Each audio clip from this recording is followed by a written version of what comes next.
কি বলবো, আমাদের প্রচুর কষ্ট লাগলো।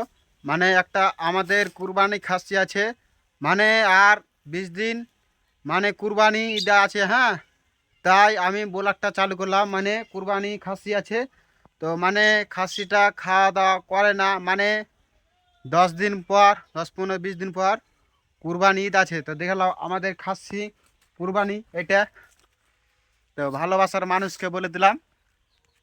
তো দেখতে পেয়েছ, এই দেখলাম, এই যে আমাদের খাসিটা দেখছো, এটা আমাদের খাসি। তো ভিডিওটা কেমন হচ্ছে না হচ্ছে তোমরা কমেন্ট করবা। মানে আমাদের প্রচুর ময়লা লাগছে, এটা খাসি আমরা কি ছেড়ে চলে যাবে। তো বুঝতে পারলা, মানে ছোট থেকে মানুষ করলাম, আর কুরবানির জন্য হাঁড়াকে ছেড়ে চলে যাবে। তো আল্লাহ খোদা যেন কুরবানি খাসিটাকে যেন পরকালে দেখতে পাই।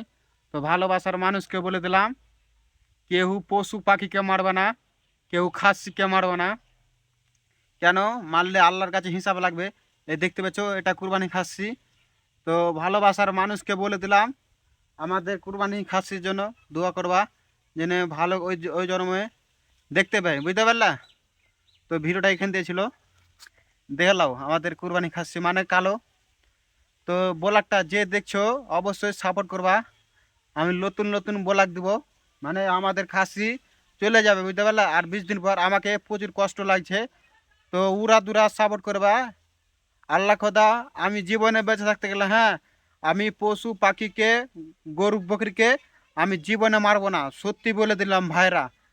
আর জীবনে বেঁচে থাকতে গেলে কাউকে গেল দেবো না, সত্যি বলছি। দেখো আমার বকরিটার, মানে বকরিটা বলছি ভাই, তো সত্যি বলছি, আমি জীবনে কাউকে মারবো না। বুঝতে পারলা, বকরিটা আল্লাহর কসম ভাই, আমি কাউকে কিছু করবো, হ্যাঁ, ভেবে দেখবো। কাউকে যদি মারি, তো সত্যি বলছি ভাইরা, আমি কাউকে মারবো না। মারার সময় দেখে দেখতে হবে আল্লাহ কি হবে না হবে। সত্যি বললাম, বকরিটা কুরবানি খাসি। তো সত্যি বলে দিলাম, চাপোস মেরে দিবা, ভিডিওটা উড়া দুরা শেয়ার করে দিবা। কুরবানি খাসি